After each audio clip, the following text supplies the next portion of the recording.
வணக்கங்க. விருச்சிக ராசியில் பிறந்தவங்களுக்கு இந்த நவம்பர் மாதம் நடக்கக்கூடிய சனிப்பெயர்ச்சி அதான பலன்கள் எப்படி அப்படிங்கிறத சொல்கிறேன். அது மட்டும் கிடையாது, ஏற்கனவே உங்களுக்கு குரு பயிற்சி ஆகிருக்கு, ராகு கேது பயிற்சி ஆகிருக்கு. இந்த 4 கிரகமும் ரொம்ப முக்கியம். அதனால தான் அந்த 4 கிரகத்துக்கு முக்கியத்துவம் கொடுத்து நம்ம ராசி பலன்களை பார்க்குறோம். 12ஆம் இடத்துல இருந்த சனி பகவான் உங்களோட ஜென்மத்துக்கு வரார். ஜென்மத்தில் இருக்க சனின்றது விசேஷம் கிடையாது, ஆனால் அதை பற்றி கவலைப்படாதீங்க. ஏன்னா அந்த சனி பகவானை உச்சனா ரொம்ப பவர்ஃபுல்லாக இருக்கக்கூடிய குரு பகவான் உங்களோட ராசிக்கு 9ஆம் இடத்துல இருக்கார். இருந்து 5ஆம் பார்வையாக அந்த சனியை பார்ப்பார். அதனால் சனினால் கெடுதல் கொடுக்க முடியாது. இடம் மாறுவீங்க, ஓகே, இல்லை ஒரு வீடு வாங்குவீங்க. இந்த மாதிரி சுப விஷயங்கள் தான் உங்களுக்கு அடுத்த ஜூலை 2015 வரைக்கும் நடக்கும். சரி, ஃபஸ்ட்லேருந்து வரேன். ஒருத்தரோட ஹெல்த்தை பற்றி பெரிய பாதிப்புகள் இருக்காது. ட்ராவல் பண்ணும்போது மட்டும் கொஞ்சம் கேர்ஃபுல்லாக ட்ராவல் பண்ணணும். தேவையில்லாத சிக்கல்கள் வரக்கூடாது. நெக்ஸ்ட்டு, நீங்கள் படிக்கிறீங்கன்னு வச்சுக்கோங்க. படிப்பில் முன்னேறிடுவீங்க, படிப்பை முடிச்சிடுவீங்க. ஆர் நான் யூஎஸ்க்கு போகணும், படிக்கணும்னு ட்ரை பண்ணுறேன், கிடைக்க மாட்டேங்குது அப்படின்னு இருந்ததுன்னா கண்டிப்பாக கிடச்சிரும். இந்த ஜூலைக்குள்ளேயே கிடச்சிரும். ட்ரை பண்ணுங்கள். கெரியர் ஆர் பிஸ்னஸ், நீங்கள் இது ரெண்டுத்தில் எது பண்ணுறவராக இருந்தாலும் மிகப்பெரிய யோக காலங்கள் உங்களுக்கு ஜூலை மாதம் வரைக்கும் இருக்குது. ஸோ மேக்ஸிமம் அதை யூஸ் பண்ணிக்கோங்க. கெரியரில் ஒரு ப்ரொமோஷன் கிடைக்கும். இல்லை ப்ரொமோஷன் கிடைக்கல, எனக்கு ஒரே தொல்லையாக இருக்குது பாஸ், நான் வேறு கம்பெனி ட்ரை பண்ணுறேன், கிடைக்க மாட்டேங்குது அப்படின்னா டெஃபினட்டாக நவம்பருக்கு அப்புறம் கிடைச்சிரும். கவலைப்படாதீங்க, கீப் ட்ரைங். இதே பிஸ்னஸ்னு இருக்கும்போது பிஸ்னஸில் இருக்கக்கூடிய ஸ்டாக்னேஷன் கிளியர் ஆகிடும். You will have very huge growth, don't worry. ஆனால் ஜூலை 2015 குரு உங்கள் ராசிக்கு 10ஆம் இடத்துக்கு வருவார். 10ஆம் இடத்துக்கு வரும்பொழுது வேலை மாற்றமோ பிஸ்னஸில் எக்ஸ்பான்ஷனோ ஒரு தடவைக்கு பல தடவை கன்சல்ட் பண்ணி பண்ணணும். அதனால் எந்த டிசிஷனாக இருந்தாலும் இப்போவே அப்ளை பண்ணுறது இட் இஸ் பெட்டர்ன்றது என்னோட suggestion. Next, financial aspect. Financially கவலைப்படாதீங்க. எல்லா ப்ராப்ளத்துலேயும் டெஃபினட்டாக you will come out. Commitments ஏகப்பட்டது இருந்திருக்கும். ஏன்னா விரயத்தில் இருக்க சனி விரயங்களே கொடுப்பார். பணம் அப்படி வந்துட்டு இருக்கோம், போயிட்டே இருக்கும். கிரெடிட் கார்டு கட்டுறேன், இஎம்ஐ கட்டுறேன், லோன் கட்டுறேன், இந்த மாதிரி ஏகப்பட்ட தொல்லைகள் இருப்பீங்க. அதுலேருந்து யூ வில் கம் அவுட். அப்படி வந்தாலே நமக்கு ஒரு பெரிய ரிலீஃப் தானே. எனக்கு ப்ரீவியஸாக வரலனா கூட when I'm coming out of the ப்ராப்ளம்னாலே that itself is a blessing. இது நடக்கும். ஜூலைக்கு அப்புறமா டெசிஷன்ஸை ஒரு தடவைக்கு பல தடவை கன்சல்ட் பண்ணுங்கள். வீடு வாங்குறதா இருந்ததுன்னா அதுக்கு முன்னாடி லீகலாக எல்லாம் கரெக்டாக இருக்கா அப்படின்னு செக் பண்ணிவிட்டு வாங்க. திடீர்னு யாராவது ஒருவர் இன்றைக்கி மார்க்கெட்டில் ஒரு 10 lakhs இருக்கக்கூடிய ஒரு இடம் 4 lakhs கிடைக்குது பிகாஸ் ஆஃப் சம் ப்ராப்ளம்னு யாராவது ஒருத்தர் சொல்லுவார். உடனே அதுக்கு போயிடாதீங்க. கேர்ஃபுல்லாக எப்படி இருக்குன்னு பார்த்து டிசைட் பண்ணி எடுங்க. லீகல் ஆஸ்பெக்ட்ஸ் எதுவாக இருந்தாலும் that will come to your favourable side. அதை பற்றி கவலை இல்லை. அதுக்கு அடுத்தது பர்சனல் சைட் ஆஃப் லைஃப். கல்யாண லைஃபு, குழந்தை பிறக்கல, இந்த மாதிரி எந்த பிரச்சனைகளாக இருந்தாலும் டெஃபினட்டாக you will come out of all these things. So personal லைஃப்பில் there is no big botheration. எந்த மாதிரியான சிக்கல்கள் இருந்தாலும் கண்டிப்பாக சரியாயிடும். கவலைப்படாதீங்க. பிஃபோர் திஸ் ஜூன் 2015 நீங்கள் அந்த விஷயங்கள்லாம் சந்தோஷத்தை பார்ப்பீங்க. இது எல்லாமே விருச்சிக ராசியில் பிறந்தவங்களுக்கான ஒரு பொதுவான பலன்கள்ங்க. 2 முக்கியமான விஷயம் நான் உங்களுக்கு சொல்லணும். அவசியம் நீங்கள் அதை தெரிஞ்சுக்கணும். ஏற்கனவே நான் பல வீடியோஸில் சொல்லியிருக்கேன், இருந்தாலும் நீங்கள் அதை கேட்டுக்கோங்க. அதாவது விருச்சிக ராசி அப்படின்னு நீங்கள் சொல்கிறீங்க என்னென்னா, மொத்தம் 9 கிரகங்கள் இருக்குது. அதோட டோட்டல் இன்ஃப்ளூயன்ஸ் ஒரு மனுஷன் மேலே இன்ஃப்ளூயன்ஸ் ஆகுது. அவர் பிறக்கும்பொழுது அந்த கிரகங்கள் எங்கே இருக்குதுன்னு நமக்கு தெரியாது. அதில் சந்திரன்ற ஒரு கிரகம் மட்டும் நீங்கள் பிறந்தபோது அவர் விருச்சிகத்தில் இருந்திருக்கார். அவர் விருச்சிகத்தில் இருக்கும்பொழுது நீங்கள் பிறந்திருக்கீங்க. அதனால் நீங்கள் விருச்சிக ராசின்னு சொல்கிறீங்க. விருச்சிக ராசியில் விசாகம், அனுஷம், கேட்டை அப்படின்னு ஒரு 3 நட்சத்திரம் இருக்குது. அந்த 3 நட்சத்திரத்தில் ஏதாவது ஒரு நட்சத்திரத்தில் நீங்கள் பிறக்கும்போது சந்திரன் இருந்திருப்பார். அதனால் நீங்கள் சொல்வீங்க நான் அனுஷ நட்சத்திரம் விருச்சிக ராசி அப்படின்னு. இது எல்லாமே இப்போ இது வரைக்கும் நீங்கள் கேட்ட பலன்கள் எல்லாமே அந்த சந்திரன் அப்படிங்கிற ஒருத்தரை மட்டுமே டிசைட் பண்ணி சொல்லக்கூடிய விஷயங்கள். ஏன் சந்திரனை மட்டுமே அன்றைக்கி வச்சுருக்காங்க அப்படின்னா, சந்திரன்றவர் தான் நம்ம மனசு, நம்மளோட எண்ணங்கள், நம்மளோட உடல் இதை கண்ட்ரோல் பண்ணக்கூடிய ஒரு காரகத்துவம் அவருக்கு இருக்குங்கிறதுனால ஜாதகம் இல்லாதவர்கள் இந்த ராசி பலனை வச்சாவது ஓரளவுக்கு தெரிஞ்சுக்கிட்டுமே அப்படிங்கிற ஒரு நல்ல எண்ணத்தில் தான் நம்ம முன்னோர்கள் இதை பண்ணாங்க. இதோட பலன்கள் வெறும் ஒரு 30 to 35% தான் நடக்கும், 100% நடக்காது. ஏன் அப்படின்னா நம்ம வெறும் சந்திரனை மட்டும்ல வச்சு நான் உங்களுக்கு பலன் சொல்லிட்டு இருக்கேன். மீதி 8 கிரகங்கள் இருக்கேன், அந்த 12 ராசிகளில் அந்த 8 கிரகமும் ஏதாவது ஒரு இடத்துல உட்காந்துருக்குமே. அதில் ஒரு கிரகத்துக்கு தொழில் உத்தியோகம் அதை கண்ட்ரோல் பண்ணக்கூடிய ஒரு கிரகமாக இருப்பார். அவர் புதனாக இருப்பார், குருவாக இருப்பார். அவர் எவ்வளோ தூரத்துக்கு பலமாக இருக்காரோ அதை பேஸ் பண்ணி தான் உங்களோட உத்தியோகமோ பிஸ்னஸோ டெவலப் ஆகும். அதே மாதிரி தான் உங்களோட ஃபைனான்ஸ் ஆர் ஃபேமிலி அதை கண்ட்ரோல் பண்ணுறதுக்கு ஒரு கிரகம் இருக்கும். அந்த கிரகத்தோட பலம் எவ்வளோ இருக்குன்னா எனக்கு தெரியாதே. நான் வெறும் விருச்சிக ராசி அப்படிங்கிறத பேஸ் பண்ணி தான் நான் சொல்கிறேன். பட் அது வந்து ரொம்ப பலமாக இருந்ததுன்னு வச்சுக்கோங்க, கெடுபலன்களே ஒர்க் ஆகாது. பட் பலம் இல்லாமல் இருந்ததுனால் நல்ல பலன்கள் சொன்னால் கூட ஒர்க் ஆகாது. ஏன்னா பேசிக் ஹாரோஸ்கோப் அதிலிருந்து தான் 70% நம்ம பலன்களை தெரிஞ்சுக்க முடியும். இந்த 30% சேர்க்கும் பொழுது யூ வில் கெட் 100% ரிசல்ட்ஸ். அது எப்படி தெரிஞ்சுக்கிறது அப்படின்னா சிம்பிள், பை காட்ஸ் கிரேஸ் எங்களோட வெப்சைட் yourgoodtime.in இந்த வெப்சைட்டுக்கு நீங்கள் வாங்க. நீங்கள் ஃப்ரீயாகவே ஒரு அக்கௌண்ட்டு க்ரியேட் பண்ணிக்கலாம். அதில் உங்களோட name, date of birth, time of birth, place of birth இதெல்லாம் பொறுமையாக நீங்கள் சப்மிட் பண்ணுங்கள். சப்மிட் பண்ணி கொஞ்சம் வெயிட் பண்ணிங்கன்னா first time in the world again by God's grace உங்களோட ஜாதகத்துக்குன்னு ஒரு பலன்கள் இருக்கு இல்லையா, அந்த பலன்களை நீங்கள் வீடியோவாகவே நிறைய வீடியோஸ் வரும். நாட் ஜஸ்ட் ஒன் வீடியோ, நிறைய வீடியோஸ் வரும். 2007 எப்படி இருந்திருக்கு, 2009 எப்படி இருந்திருக்கு, 11 எப்படி இருக்கு, 14 வரைக்கும் உங்களுக்கு ஓவரால் அவுட்லைன் நான் சொல்லியிருப்பேன். அது எப்படி இருக்குன்னு பாருங்கள். அப்போ தானே நான் எவ்வளோ தூரத்துக்கு சொல்லியிருக்கேன்னு உங்களுக்கே தெரியும் இல்லையா. அதுக்கப்புறமா உங்களோட ஃப்யூச்சரை பற்றி தெரிஞ்சுக்கணும். I want to know about my career or I want to know about my health, I want to know about my financial or பர்சனல்னு வச்சுன்னா அதுக்கான ஆப்ஷன்ஸ் நான் வச்சுருக்கேன். சர்வீசஸ் நான் ஆஃபர் பண்ணுறோம். அது எது உங்களுக்கு தேவையோ அதை நீங்கள் சூஸ் பண்ணி தென் we will go further. But அதான் நான் என்ன சஜஸ்ட் பண்ணுவேன்னா, ஃபஸ்ட்டு நீங்கள் வந்து அதை ரெஜிஸ்டர் பண்ணி எப்படி இருக்குன்னு நீங்கள் பாருங்கள். அதுக்கப்புறம் தான் நான் எப்படின்னே உங்களுக்கு தெரியும். இது ஒன்று. இதோட சொல்ல போகிறதா ரொம்ப முக்கியமான விஷயம். அதாவது இன்றைக்கி மனுஷங்க பிறக்கலை, நம்ம பல ஜென்மங்களாக பிறந்திருக்கோம், பல தரம் வாழ்ந்திருக்கோம், பல தரம் இறந்துருக்கோம், திருப்பி பிறந்திருக்கோம்.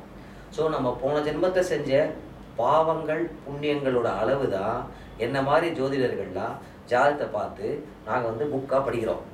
ஓகே, ஒரு புக்கை படிக்கிற மாதிரி உங்கள் லைஃப்பை நாங்கள் படிக்கிறோம். உங்களுக்கு கஷ்டம் இருக்கும்போது தான் மெஜாரிட்டி ஆஃப் பீப்புள் கஷ்டம் இருக்கும்போது தான் நம்ம ஜாதகமே பார்ப்போம். இல்லைன்னா ஒரு டிசிஷன் எடுக்க போகிறேன், அது எடுக்கலாமா வேண்டாமா, நல்லதா கெட்டதா, ஒரு ஒப்பீனியன் வேணும், ஒரு அஸ்ட்ராலஜர் கன்சல்ட் பண்ணுவோம். இது ரெண்டுக்கு தான் நம்ம மேஜராக பண்ணுவோம். என்கிட்ட வந்து சார் நான் ரொம்ப நல்லா இருக்கேன், இன்னும் நல்லா இருக்கிறதுக்கு ஏதாவது ஜாதகத்தில் பழி இருக்கான்னு என்னை யாரும் வந்து பார்க்குறது கிடையாது. Because it is not necessary. அப்போது உங்களோட கஷ்டங்கள் ஒர்க் ஆகும்போது தான் நீங்கள் ஜாதகமே பார்க்குறீங்க. அப்போ கஷ்டங்கள் ஒர்க் ஆகிறதுனாலே நீங்கள் பண்ண பாவங்கள் வந்து இப்போ ஒர்க் ஆகுதுன்னு அர்த்தம். அப்போது அதை எப்படி சரி பண்ணுறது? அதை சரி பண்ணால் தானே நீங்கள் வெளில வர முடியும். யார் சரி பண்ணுவா? அதை என்ன மாதிரி ஜோதிடர் யாருனாலே சரி பண்ண முடியாது. அப்படி சரி பண்ண முடிஞ்சதுன்னா முதல்ல என்னோடய விதியெல்லாம் நான் மாற்றிப்பேன் இல்லையா. உங்கள் விதியை மாற்றி உங்களுக்கு யோகத்தை கொடுக்கக்கூடியது யாருன்னா கடவுள் தான். அந்த கடவுள் நம்ம இந்து ரிலீஜியனில் பார்த்தீங்கன்னா இருக்கிற இடங்கள் எல்லாமே கோவில்கள். There are all religions are good. I am not against any religion. Hindu ரிலீஜியனில் மட்டும் நீங்கள் பாருங்கள், எவ்வளோ தெய்வங்கள், சிவன், பெருமாள், பிள்ளையார், முருகன், அம்பாள், துர்கை, தட்சிணாமூர்த்தி, அயக்ரீவர், ஏகப்பட்ட பெருமாள்கள், கடவுள்கள். அதில் ஒரு பெருமாள் அப்படின்னு ஒருத்தர் எடுத்துக்கோங்க. அந்த பெருமாளாக ஒரு பெருமாளாக இருக்காரா? இல்லையே. திருப்பதியில் வந்து ஸ்ரீனிவாசன் அப்படிங்கிறோம், ஸ்ரீரங்கத்தில் ரங்கநாத பெருமாள்னு சொல்கிறோம், காஞ்சிபுரத்தில் வரதராஜ பெருமாள்னு சொல்கிறோம். எல்லாமே பெருமாள் தான் சொல்கிறோம். சாஸ்திரத்தில் என்ன சொல்லியிருக்கு? பெருமாள் எங்கே இருக்கார்? பெருமாள் வந்து தூண்லேயும் இருக்கார், தூண்லேயும் இருக்கார், அவர் இல்லாத இடமே கிடையாது தான் சொல்லியிருக்கு. அது ஏன் நமக்கு தெரியல? பெருமாள் உண்மையாக எல்லா இடத்துலையும் இருக்கார். ஏன் தெரியலன்னா நம்மளையே நம்ம கண்ட்ரோல் பண்ண தெரியலையே. இப்போத்துலேருந்து ஒரு 5 நிமிஷம் கழிச்சு நான் தானே யோசிச்சு பேசுகிறேன் உங்ககிட்ட. Exactly after 5 minutes on the 5th minute நான் என்ன யோசிக்க போறீங்க நீங்கள் ஒரு கொஸ்டின் எனக்கு கேட்டீங்கன்னு வச்சுக்கோங்க. என்னால் சொல்ல முடியுமா? முடியாது. நான் மட்டும் இல்லை, இந்த உலகத்தில் பிறந்த யாருனாலையுமே அடுத்த 5 நிமிஷம் கழிச்சு நான் என்ன யோசிக்க போகிறேன்னு சொல்ல முடியல. ஆனால் நம்ம தான் யோசித்தோம், நம்ம தான் பேசுகிறோம்னு சொல்கிறோம். நம்ம யோசிக்கிறது இல்லை, ஏதோ ஒரு சக்தி வந்து நம்மளை யோசிக்க வைக்கிறது. நம்மக்கிட்ட இருக்கிறது வெறும் நாலேஜ் அண்ட் எக்ஸ்பீரியன்ஸ் தான். அதை பேஸ் பண்ணி நம்ம அப்ளை பண்ணுறோம். கெடுதலாக இருக்கும்போது கெடுதலான இன்ஃப்ளூயன்ஸ் நமக்கு வரும்போது நம்ம செயல்படுறது எல்லாமே கெடுதலாக தான் முடியும். நிறையா நாலேஜ் அண்ட் எக்ஸ்பீரியன்ஸ் இருந்ததுன்னா கெடுதலை குறைச்சிக்க முடியும் இல்லையா?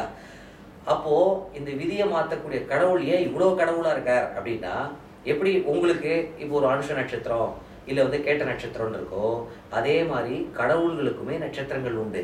பெருமாள் அப்படின்னு நான் எக்ஸ்பிளைன் பண்ணுறதுனால அது உங்களுக்கு ஈஸிங்கிறதுனால நான் சொல்கிறேன். பெருமாளோட நட்சத்திரம் என்ன அப்படின்னு பார்த்தீங்கன்னா, பெருமாளோட நட்சத்திரம் வந்து திருவோணம். அப்போ பெருமாள் திருவோணம்னா, பெருமாள் பல அவதாரங்கள் பல ரூபங்களில் இருக்காரே, அவர் எல்லாமே திருவோணமாக தானே இருக்கணும். ப்ராக்டிக்கலி அப்படி கிடையாது.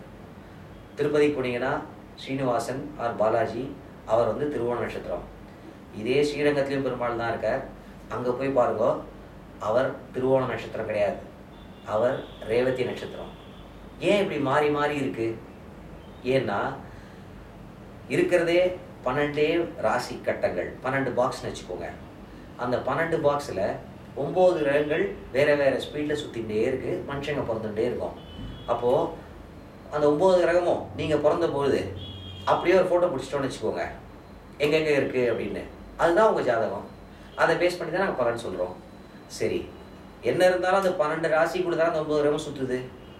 அப்போது ஒரு 1000 வருஷத்துக்கு முன்னாடியோ 2000 வருஷத்துக்கு முன்னாடியோ இல்லை 3000 வருஷத்துக்கு முன்னாடியோ இதே காம்பினேஷன் உங்கள் ஜாதகம் மாதிரியே ஒரு ஜாதகம் வந்து தானே இருந்திருக்கும். அன்றைக்கும் மனுஷங்க வாழ்ந்துன்னு தானே இருப்பாங்க. அன்றைக்கும் என்ன மாதிரி ஜோதிடர்கள் இருந்திருப்பாங்க இல்லையா? ஆக்சுவலி அவங்களாம் நம்ம ஜோதிடர்கள்னு சொல்லக்கூடாது. அவங்களாம் தான் மகரிஷிகள், அவங்களாம் தான் ஞானிகள். அவங்கெல்லாம் எழுதின கிரந்தங்கள், அவங்க எழுதின சாஸ்திரங்கள், அதை புக்ஸ் எல்லாத்தையும் தான் என்ன மாதிரி ஜோதிடர்கள்லாம் படிச்சுட்டு உங்களுக்கு நான் பலன் சொல்கிறோமே தவிர, என்னாலலாம் எதையும் கண்டுபிடிக்கவும் முடியாது. அந்த அளவுக்கு அவங்களுக்கு முன்னாடி நம்மலாம் ஒன்றுமே கிடையாது. அன்னைக்கு அந்த ஜாதகம் உங்கள் ஜாதகம் மாதிரியே ஒரு ஜாதகம் இருக்கும் இல்லையா 3000 வருஷத்துக்கு முன்னாடி. அப்போது அவர் ராஜாவாக இருக்காருன்னு வச்சுக்கோங்க.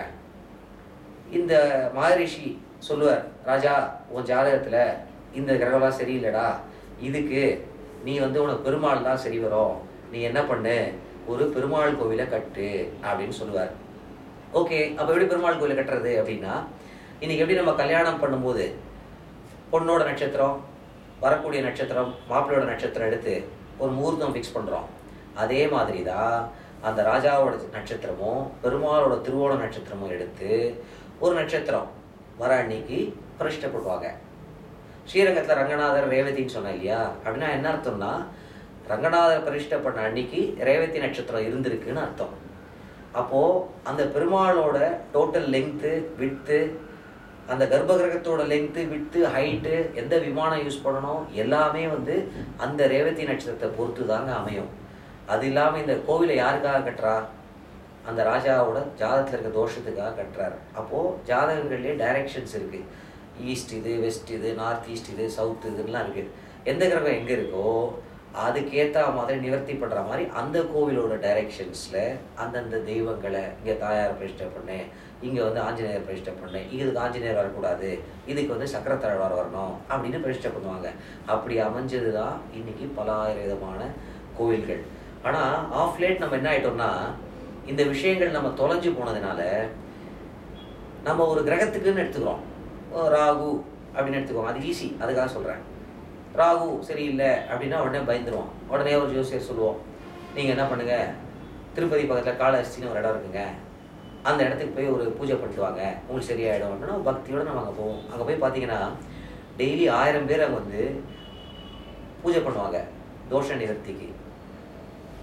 இல்லையா, கும்பகோணத்தில் திருநாகேஸ்வரம் இடம் இருக்குது, அங்கே போங்க, ரொம்ப ஹானஸ்ட்டாக போகிறோம். உண்மையாகவே அந்த 1000 பேருக்கும் பலன் கிடைக்குதா அப்படின்னு பார்த்தா உண்மையாக கிடையாது. அதுக்காக அந்த தெய்வம் தப்பாயிடுமா? அதுவும் கிடையவே கிடையாது. நம்ம தப்பாக என்ன பண்ணிடுறோம், ஒரு கிரகத்துக்குன்னு கோயிலுக்கு போகிறோம்.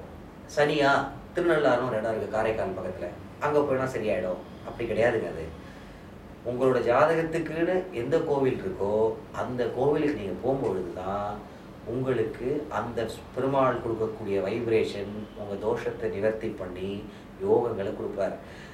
இந்த கல் ஆர் பேர் மாற்றுறது இது எல்லாமே உண்மைகள் இருக்குது, உண்மைகள் இல்லைன்னு சொல்ல மாட்டேன்.